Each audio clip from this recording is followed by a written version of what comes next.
continuar a minha série de mensagens sobre os eventos mais importantes da vida de Jesus. E hoje nós vamos estar meditando especificamente sobre o julgamento e a rejeição de Jesus.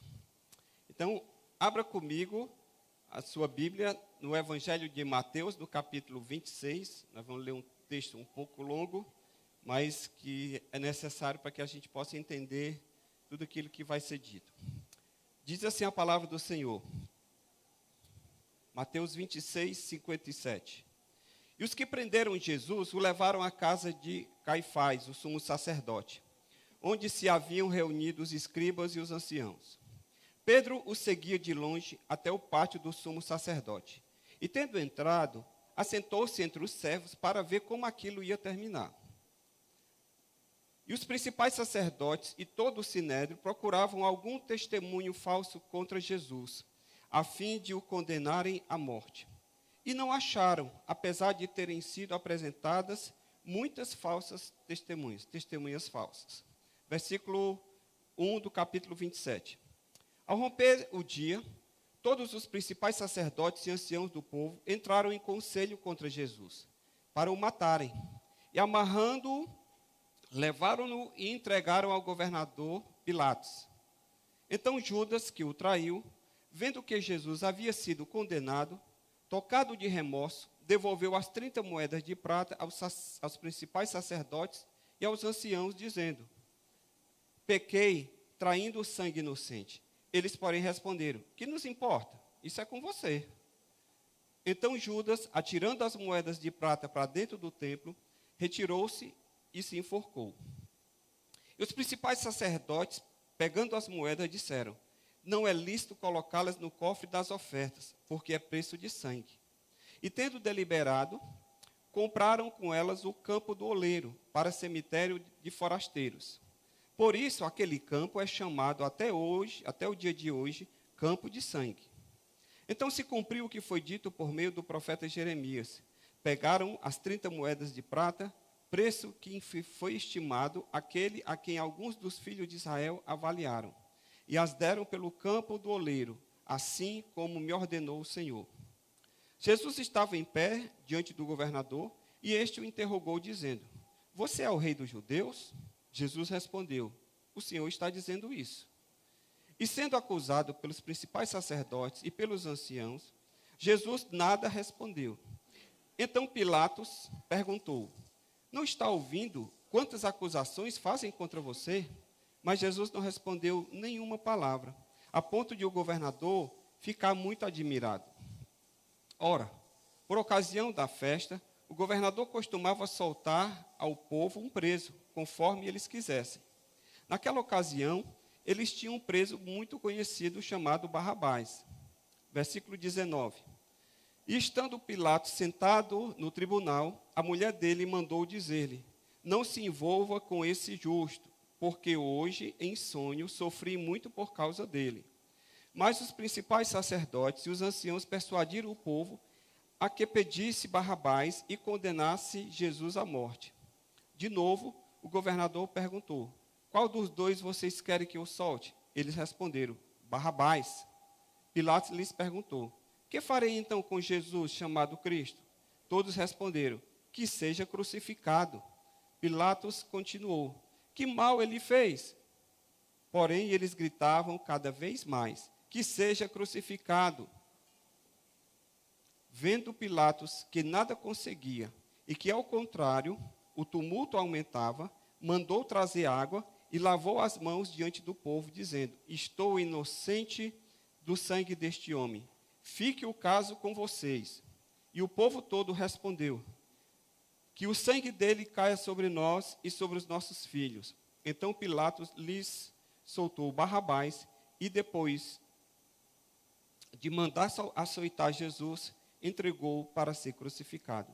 Pai, em nome de Jesus, pedimos a tua bênção, o teu favor, a tua graça sobre a ministração da tua palavra. Que o teu Espírito Santo aplique essa palavra aos nossos corações, de forma que cada um que aqui está e aqueles que estão assistindo ou que assistirão pela internet possam ser tocados pelo teu Espírito e a tua palavra possa cumprir aquilo que te apraz, para a glória do teu nome, em nome de Jesus. Amém.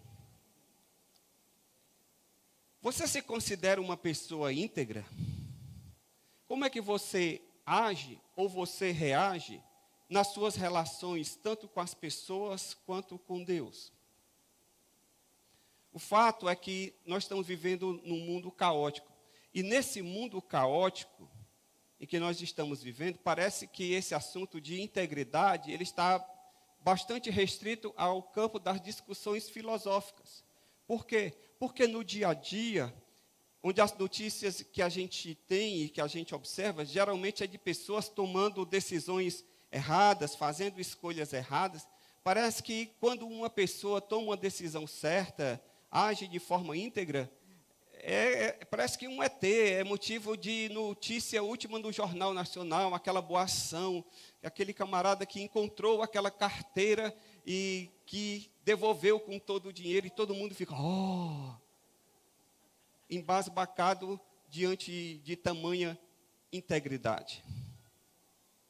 O dicionário Random House define integridade da seguinte forma: adesão a princípios morais e éticos, solidez de caráter moral, honestidade, estado de ser inteiro ou inalterado, uma condição sã, intacta ou perfeita.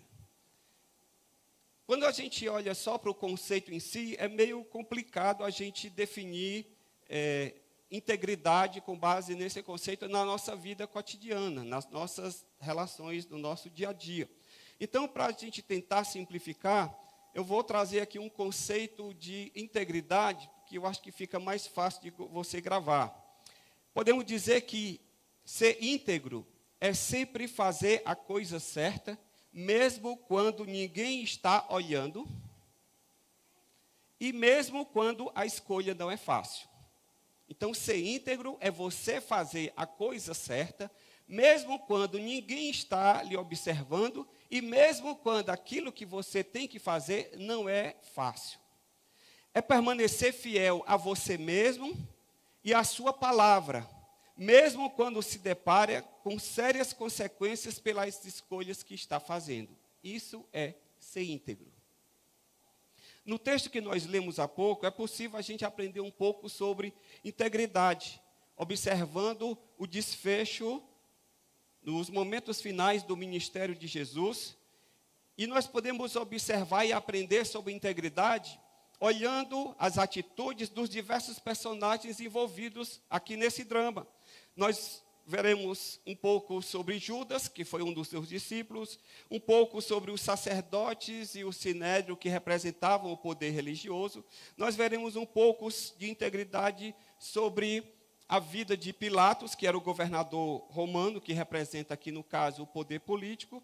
E também veremos um pouco da questão da integridade sobre o povo, as pessoas que, de certa forma, acompanharam a trajetória de Jesus até então. Então, nesse episódio sobre o julgamento e a rejeição da pessoa de Jesus, eu aprendo o seguinte sobre integridade. Primeiro, que a forma como Deus usa as pessoas deve nos inspirar e não causar ciúmes ou inveja. Diga aqui para a pessoa que está do seu lado. A forma como Deus usa as pessoas deve nos inspirar e não causar ciúme ou inveja. No texto que nós lemos, no versículo 59 do capítulo 26 de Mateus, diz que os sacerdotes e o sinédrio procuravam algum testemunho falso contra Jesus, a fim de o condenarem à morte. Lá em Mateus, no capítulo 27, no versículo 17, diz que eles condenaram a Jesus por causa da inveja que eles tinham de Jesus, e por isso eles entregaram Jesus a Pilatos para ser julgado. Ou seja, a relação de Jesus, tanto com os sacerdotes quanto o sinédrio, ela nunca foi amistosa, ela nunca foi tranquila. Por quê? Porque aquilo que Jesus fazia, a sua popularidade, a obra de Deus através do ministério de Jesus, incomodava esses sacerdotes, incomodava o sinédrio. E aquilo mesmo sem um motivo justificável, eles começaram a se arder em ciúmes, começaram a ter inveja daquilo que Jesus estava fazendo, porque onde Jesus ia, ele arrebatava multidões, e aquilo começou a causar um sentimento de concorrência, e por isso eles disseram, esse cara precisa ser eliminado. E como a gente não está encontrando um motivo plausível, vamos conseguir testemunha falsa, porque nós precisamos parar esse sujeito. Nós precisamos, queridos, entender o seguinte, que a graça de Deus, ela se manifesta de diferentes formas, em diferentes lugares e pessoas. Amém? A manifestação dos dons e das capacitações que Deus dá por meio dos irmãos e das pessoas que estão ao nosso redor, isso deve ser motivo de celebração, deve ser motivo de inspiração e não de inveja e de ciúme. Ah, porque Deus está usando alguém aqui que não sou eu agora vou ficar aqui de cara amarrado, tentando ficar torcendo para que o ministério dele não vá adiante, para que o ministério dele sofra um tropeço, um fracasso, e isso não é da vontade de Deus. Os sacerdotes que eram para acolher Jesus, que eram para reconhecer Jesus como o Messias, o que foi que aconteceu? Eles se fecharam e não conseguiram reconhecer aquilo que Deus estava fazendo por meio da pessoa de Cristo. Então você precisa entender que os dons de Deus se manifestam de diferentes maneiras em diferentes pessoas. É aí que está a multiforme graça e a multiforme sabedoria de Deus, que Paulo diz lá em 1 Coríntios capítulo 12, do versículo 6, diz, há uma diversidade de realizações, mas Deus é o mesmo que opera tudo em todos. Então, se alguém está se destacando, quer seja na igreja, quer seja na sua família, quer seja no trabalho, por aquilo que ele está fazendo, por aquilo que Deus está fazendo através dele, então se alegre, glorifica a Deus, porque é a graça de Deus, a multiforme sabedoria de Deus que está se manifestando ali. Amém?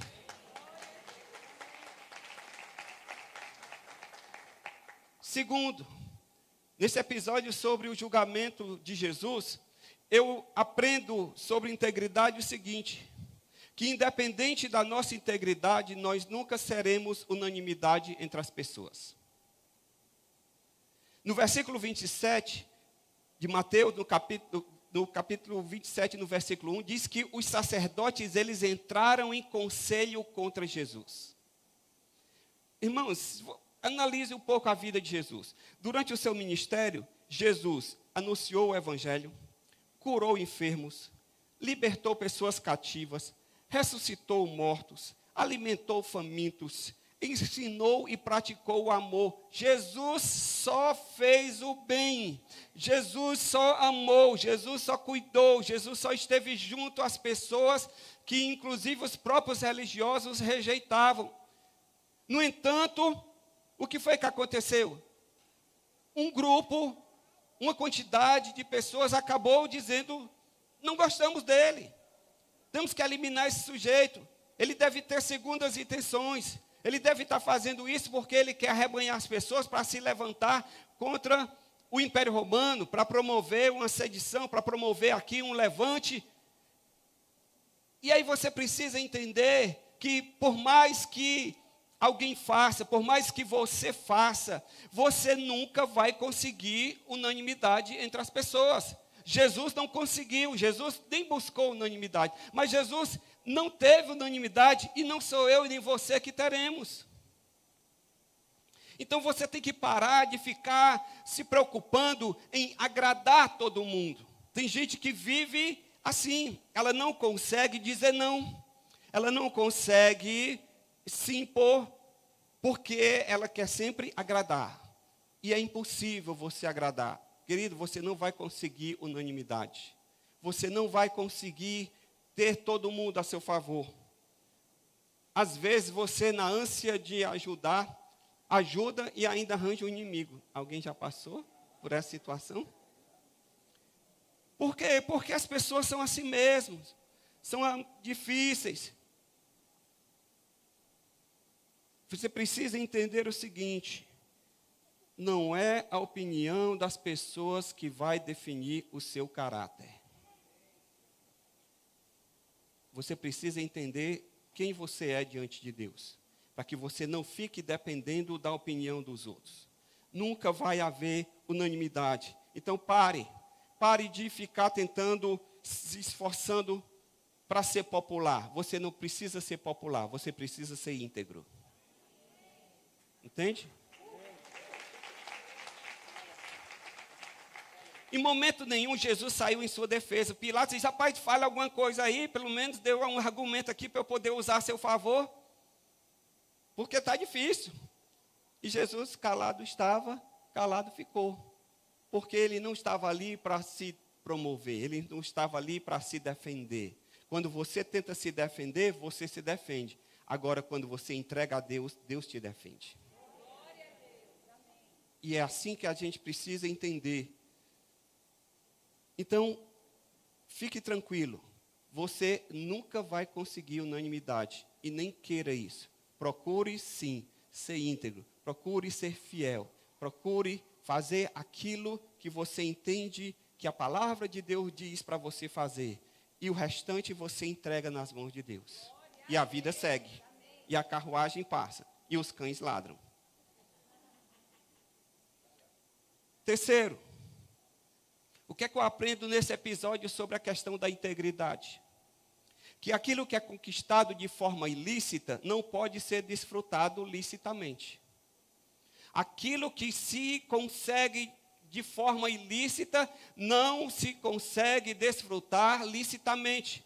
No versículo 3 do capítulo 27 diz, então Judas, que o traiu, vendo que Jesus havia sido condenado, tocado de remorso, devolveu as 30 moedas. No versículo 4, pequei traindo o sangue inocente. Versículo 5, atirando as moedas de prata para dentro do templo, retirou-se e enforcou-se. Judas devolveu as 30 moedas recebidas pela traição. Sabe por quê? Porque Judas não conseguiu usufruir do ganho que foi obtido de forma ilícita. O pecado de Judas não lhe permitiu ficar em paz com a sua consciência. E ele teve um grande desgosto, ele não conseguiu usufruir de forma lícita, porque aquilo que ele angariou de forma ilícita. E o texto diz que ele, cheio de remorso, se enforcou. Deixa eu lhe dizer uma coisa. O remédio para o pecado não é o remorso, mas é o arrependimento. Entende? Pastor, existe diferença entre remorso e arrependimento? Muita. Para você poder entender, eu vou ilustrar. Remorso, você faz alguma coisa, bate o peso na consciência. E aí você fica mal, poxa vida, como é que eu pude fazer isso? E fica mal e pau, e passa um momento. Depois que passa aquele momento, você faz de novo. É como se você está andando aqui num caminho, e aí você tem aquele stop aqui, aí você diz, poxa vida, por que eu fiz isso? E aí passa aquele momento ali, o que é que acontece? Você continua na mesma direção. Isso é remorso. Por quê? Porque não houve mudança. Arrependimento é quando você vai no caminho e que Deus lhe conscientiza que aquele caminho está errado, você se arrepende e você dá volta e começa a andar no sentido contrário.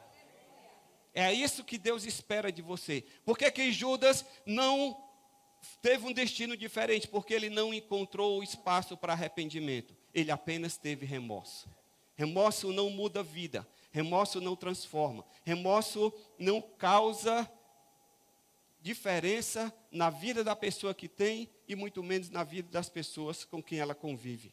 Provérbios, no capítulo 10, no versículo 22, diz que a bênção do Senhor enriquece e ele não acrescenta nenhum desgosto a ela. Tem outra versão que diz e não acrescenta dores.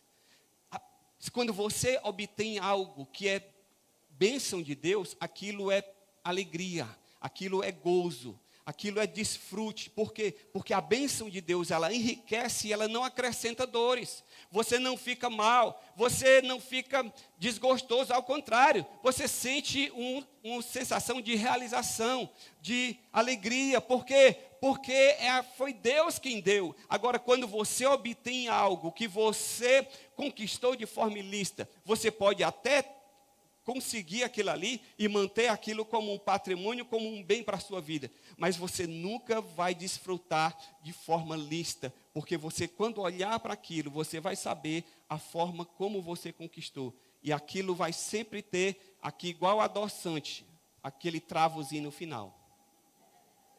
Já experimentou adoçante? Você coloca ali, no começo assim, você diz, mas é bem docinho, pá. No final, fica aquele travado.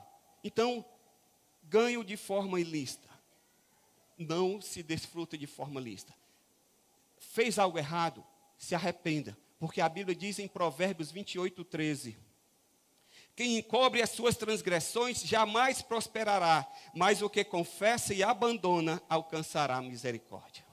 Se quer alcançar a misericórdia de Deus, não encubra, não coloque para debaixo do tapete, não faça de conta que não estou vendo nada, que aquilo ali ninguém está vendo, então você vai conviver. Não, a Bíblia diz, aquele que encobre não prospera, mas aquele que abandona, aquele que deixa, esse alcança a misericórdia de Deus, e ele pode seguir adiante, sem precisar ficar carregando peso nas costas, ficar carregando algo do qual a consciência está sempre ali dizendo, estou aqui, ó.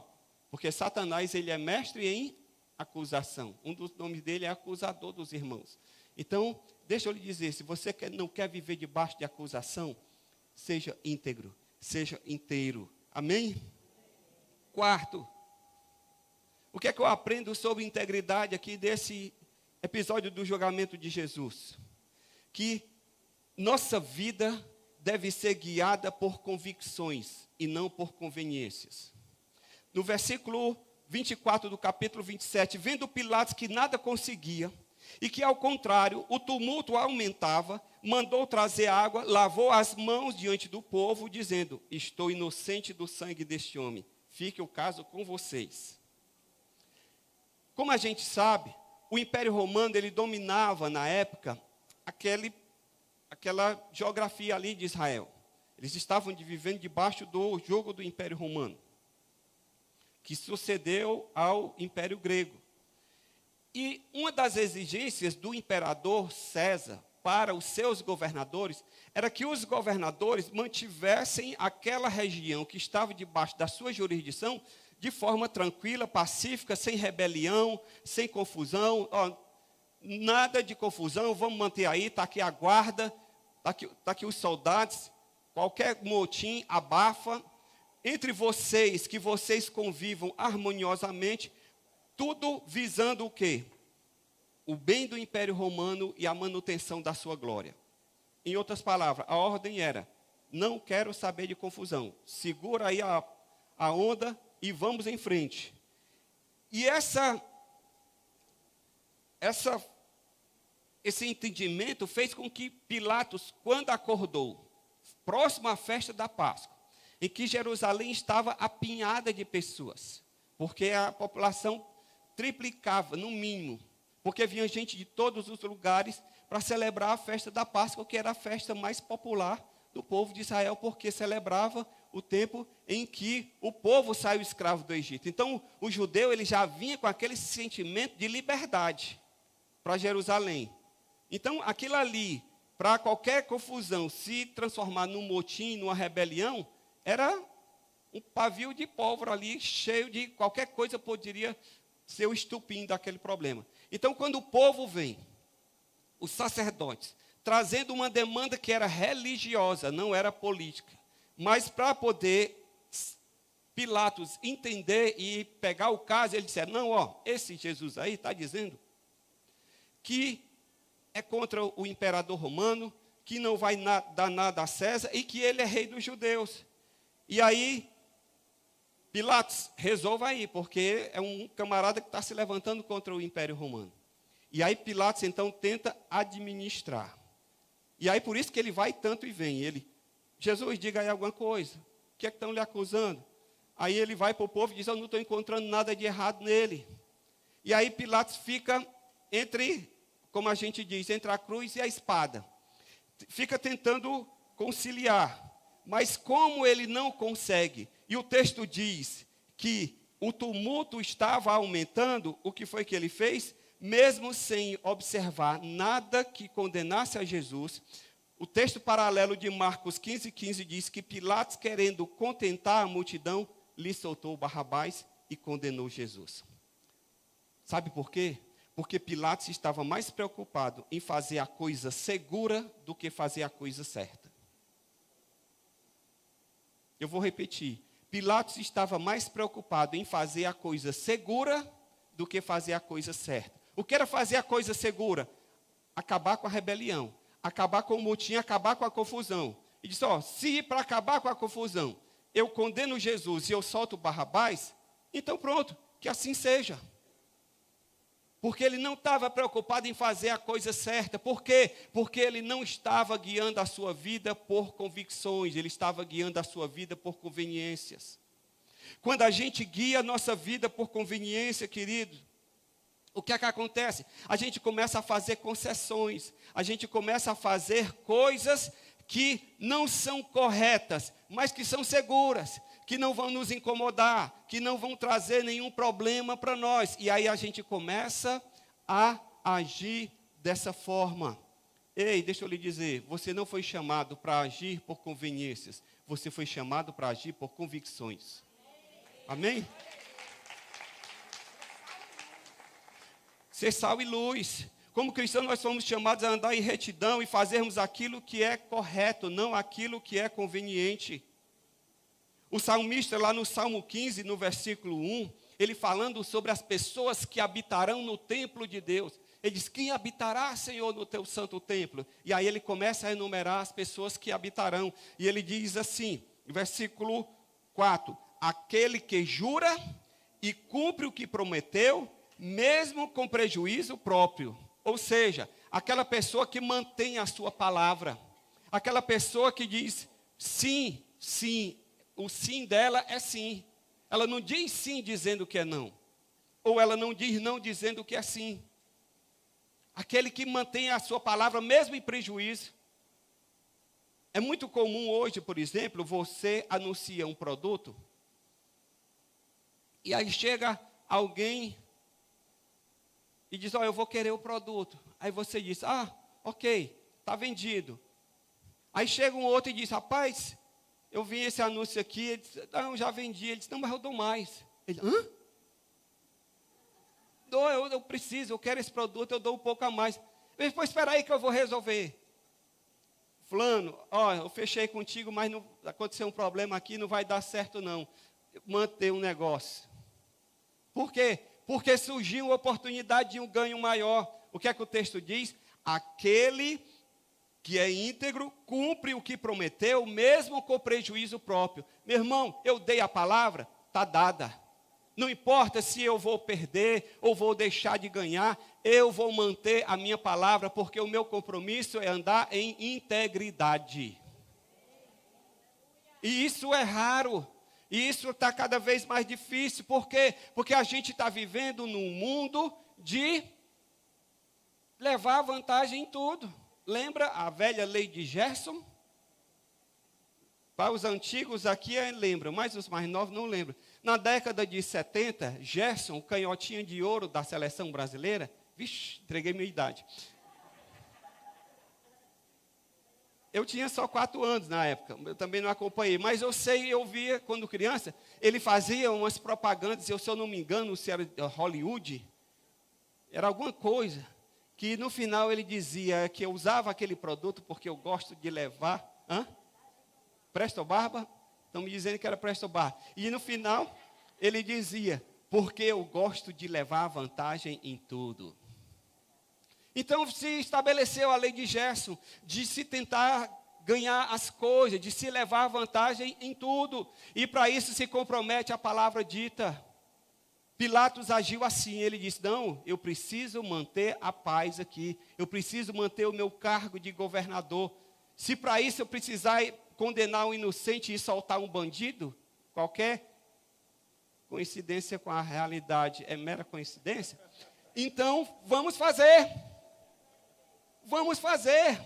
Por quê? Porque ele não estava agindo por convicção, ele estava agindo por conveniência. E eu e você não fomos chamados para isso. Amém? Quinto, sobre integridade, esse texto me ensina o seguinte, que a pureza interior e não aquela que é aparente é que tem valor diante de Deus. O que Deus ama e o que Deus gosta é a nossa integridade no íntimo, é a nossa pureza interior, não aquilo que a gente aparenta, não aquilo que as pessoas aparentemente conseguem ver. Nós temos aqui 3 fatos que chamam a atenção para a atitude incoerente dos acusadores. Primeiro, eles contrataram testemunhas falsas contra Jesus, já que ele não tinha de que acusá-lo. Segundo, eles se aproximaram de Judas não pelo interesse na vida de Judas, mas apenas para usá-lo como instrumento para conseguir os seus objetivos. Eles viram o ponto fraco de Judas, que era o quê? Dinheiro. Esse é o cara da tesouraria. Ele é que mexe, ele é que está ali, que falou para Jesus, olha, por que pegou essa mulher aí que derramou perfume aos teus pés, isso aí podia vir um bom dinheiro aqui para a tesouraria. Por que o Senhor aceitou? Então, começaram a observar a vida dele, disseram que o negócio do cara ali é dinheiro. Então, pagaram o preço. Eles não estavam interessados na vida de Judas. Tanto é que quando Judas chegou lá e disse, eu me arrependo, eu não quero mais esse dinheiro, está aqui as moedas. Sabe o que foi que eles disseram? Mateus 27, 4. Judas disse, pequei traindo sangue inocente. Eles, porém, responderam, que nos importa isso? Problema seu, isso é com você. Te vira. E uma outra atitude incoerente dos religiosos. Como estava perto da Páscoa, e eles precisavam participar da Páscoa, os sacerdotes, como é que você vai ter um culto sem estar lá o pastor, o sacerdote? Eles precisavam estar presentes, foi o que eles fizeram?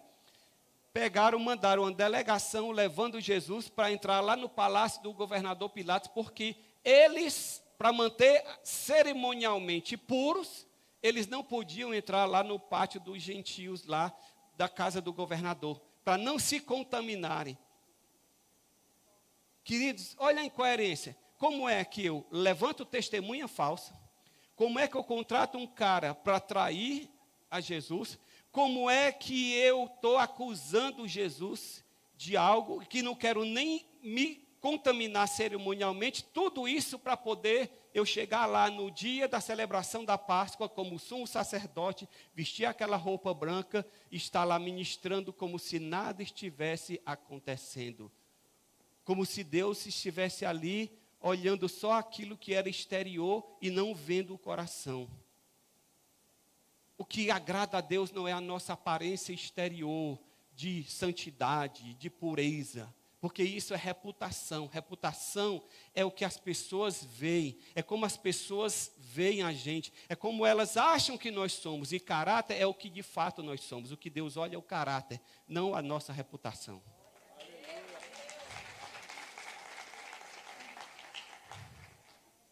Eles agiram equivocadamente, sabe por quê? Porque eles não conseguiram entender que diante de Deus, primeiro, os fins não justificam os meios. Segundo, eles não entenderam que a coerência interna é mais importante do que a aparência externa. Terceiro, que a integridade pessoal é mais importante do que a pureza cerimonial. Queridos, quando Deus levantou Samuel para ir ungir a Davi, Davi tinha vários irmãos, e Davi era o mais novo, e provavelmente por isso era o mais franzino, e que não estava entre os principais da casa. E Deus levanta Samuel e manda Samuel ir lá na casa de Jessé para ungir o rei de Israel. E aí quando Jessé chega e diz, olha, quando Samuel chega na casa de Jessé, ele diz, Jessé, traga os seus filhos aí, porque Deus me disse que um desses aqui eu vou ter que ungir como futuro rei de Israel, porque Saul não está do agrado do Senhor. E aí então o que é que acontece? Jessé diz, para ser rei, tem que ter um porte atlético. Não pode ser assim um jeca tatu. Tem que ser um cara imponente. E aí ele pega os filhos dele e vai trazendo, do mais bonito, mais charmoso. E aí Samuel, por sua vez, com o olhar humano, olha e diz, rapaz, deve ser esse cara aí, bonitão. Aí o Senhor diz, ei, não é esse aí. Aí Samuel, ok.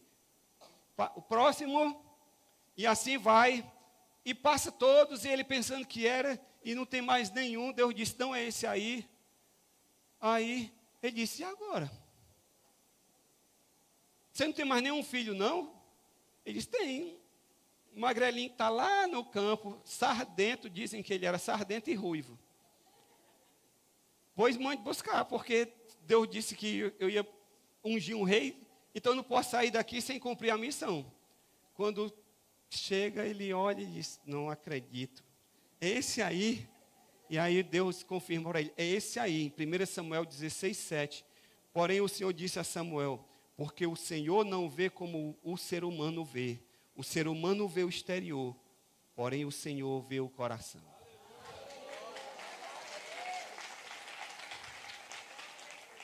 Irmãos, não é a aparência externa que conta, é a retidão interna que Deus se agrada. Como cristão, nós não podemos nos desviar do nosso chamado, nós não podemos perder o sentido da nossa vocação, a pureza e a santidade.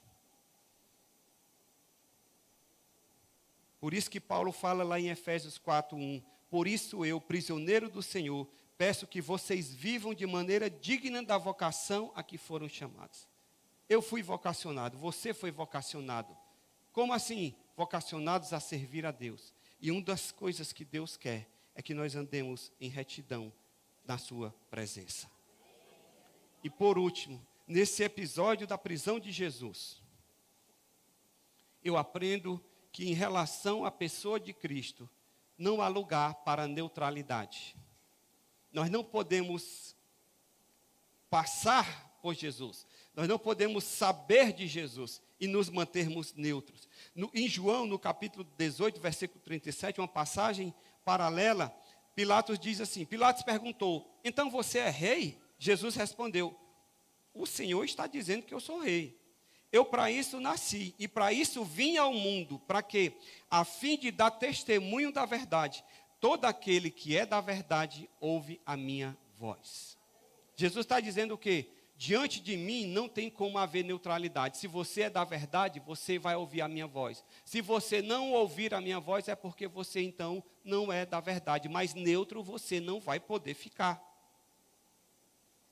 Ao longo do ministério de Jesus, muitas pessoas tiveram contato direto com ele. Nesse episódio, nós vemos Judas, os sacerdotes, Pilatos.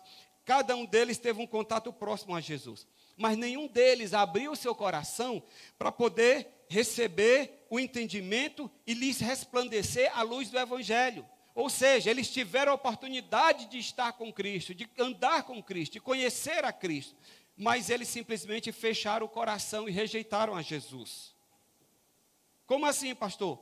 Judas foi vencido pelo peso do remorso e acabou se enforcando. Pilatos foi vencido pela covardia e preferiu o caminho mais fácil de condenar o inocente e de soltar um bandido. E o povo, persuadido pelos sacerdotes, incitado pelos sacerdotes, acabou pedindo que o próprio sangue dele caia sobre nós, sobre os nossos filhos. Mas a gente quer que você condene esse camarada. Crucifica. 3 grupos de pessoas que se deparam com Jesus e não conseguem manter neutralidade. O próprio Jesus diz lá em Mateus 12:30, quem não é por mim, é contra mim. Quem comigo não ajunta, espalha. Diante de Jesus, só existem 2 possibilidades. Ou você se rende a Ele ou você crê nele como Salvador e se rende a Ele como Senhor, ou então você coloca-se debaixo da mira do julgamento de Deus. Lucas no capítulo 20, versículo 17 e 18. Projeta para mim aí, por favor. Lucas 20, 17 e 18. Diz assim, mas Jesus, com o olhar fixo neles, disse, quem quer dizer então o que está escrito? A pedra que os construtores rejeitaram, essa veio a ser a pedra angular. Todo o que cair sobre ela ficará em pedaços, e aquele sobre quem ela cair ficará reduzido a pó. Essa é a atitude. Só existe duas coisas que nós podemos fazer diante de Jesus, que é a pedra angular, aquela pedra principal. Nós, como cristais frágeis, quando um cristal cai em cima de uma pedra, o que é que acontece? Ele se esfarela. Ou se for o contrário, o cristal está aqui e a pedra cair sobre ele, ele vira pó.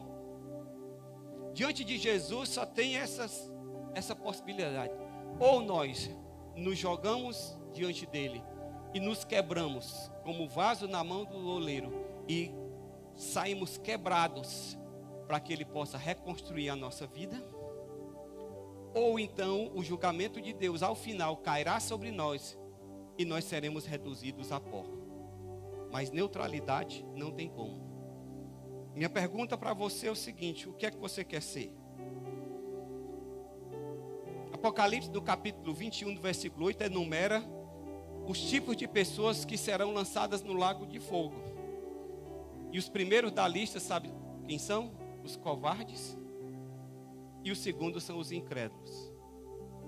Sobre esse a pedra vai cair e vão virar pó.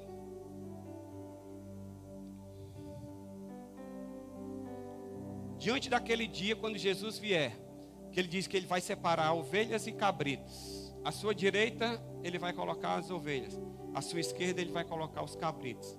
Você quer estar entre quais? Entre as ovelhas ou entre os cabritos? Queridos, não podemos nos deparar diante da mensagem de Jesus e permanecermos neutros. Nessa manhã, você está aqui e você está ouvindo acerca de Jesus. E aí você tem que decidir o que é que você quer. Você vai ser como Pilatos, que simplesmente vai dar as costas para Jesus? Ou você vai ser como aqueles que creram em Jesus como o Messias, o Filho de Deus, que veio ao mundo para resgatar a humanidade perdida? Vamos ficar de pé na presença do Senhor.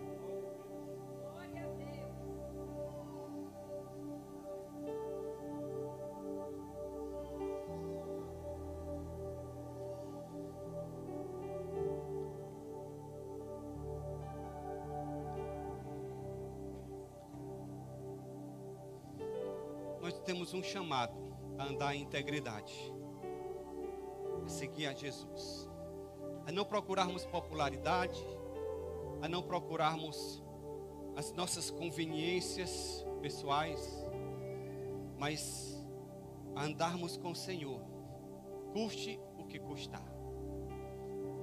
Jesus, ele vem buscar a sua noiva, e uma das coisas que são características de uma noiva é o quê? As vestes brancas, as vestes limpas. Você nunca viu uma noiva entrando chegando ao altar com vestidos cheios de carvão. Ela pode até não usar branco, como algumas hoje já nem usam, não querem usar.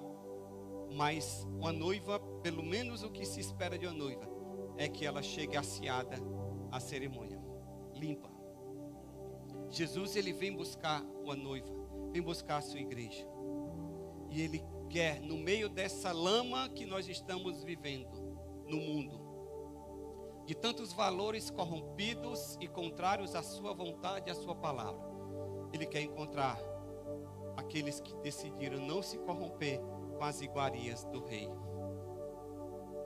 Baixe sua cabeça, feche seus olhos. Vamos orar. Pai, em nome de Jesus, estamos aqui na tua presença.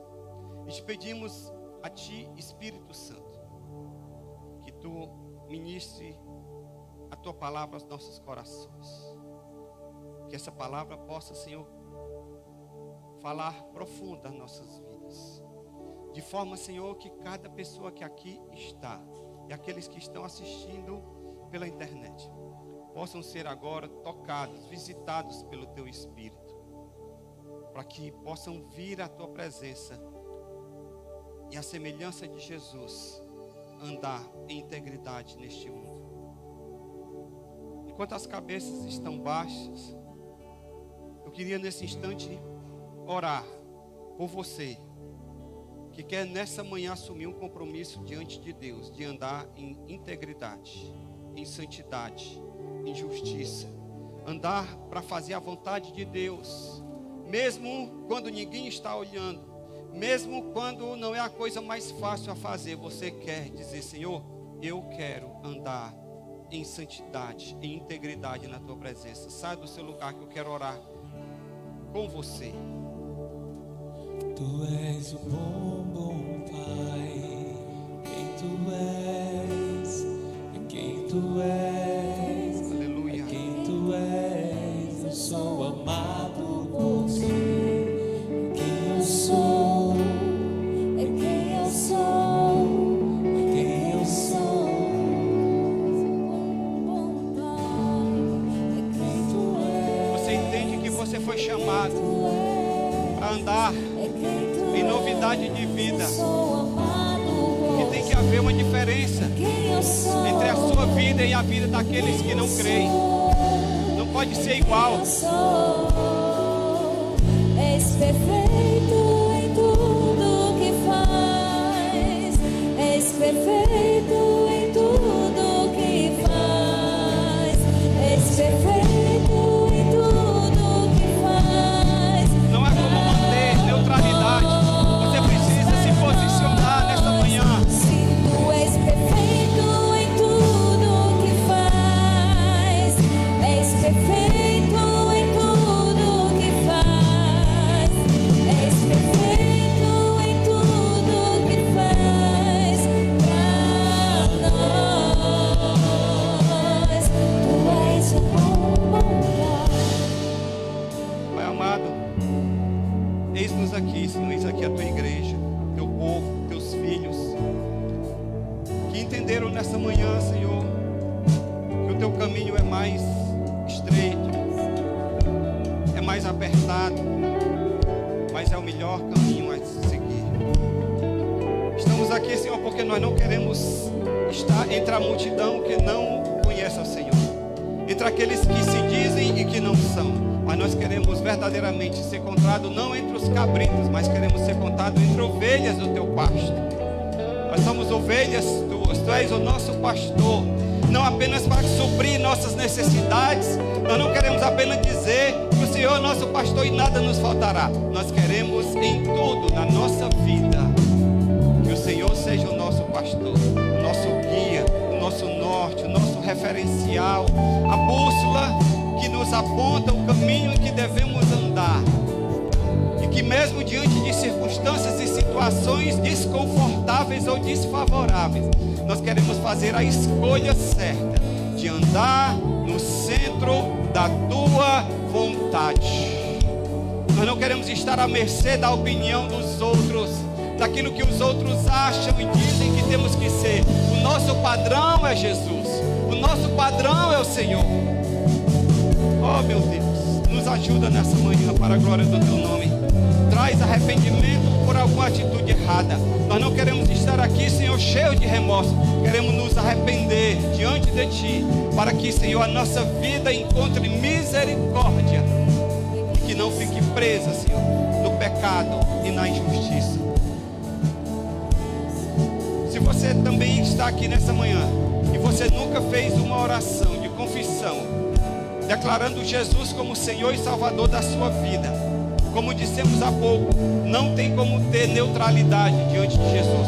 E nessa manhã você quer dizer que crê e confessa a Jesus. Ore comigo agora dizendo: Senhor Jesus, nessa manhã eu entendi que Tu és o Senhor, que Tu és o Salvador, que não há nenhum outro caminho que Tu queiras para a minha vida que não seja ao Teu lado. Portanto, agora eu quero, Senhor, colocar em Ti a minha fé para a minha salvação. Perdoa meus pecados, purifica a minha vida, lava-me com Teu sangue, para a glória do Teu nome, em nome de Jesus. Amém. Se você fez essa oração pela primeira vez na sua vida, dê um sinal com a sua mão que eu quero orar por você. Alguém, amém, vem aqui que eu quero orar por você. Glória a Deus. Alguém mais que nunca fez essa oração de confissão de Jesus como Senhor e Salvador da sua vida, vem aqui que eu quero fazer mais uma oração antes de terminarmos.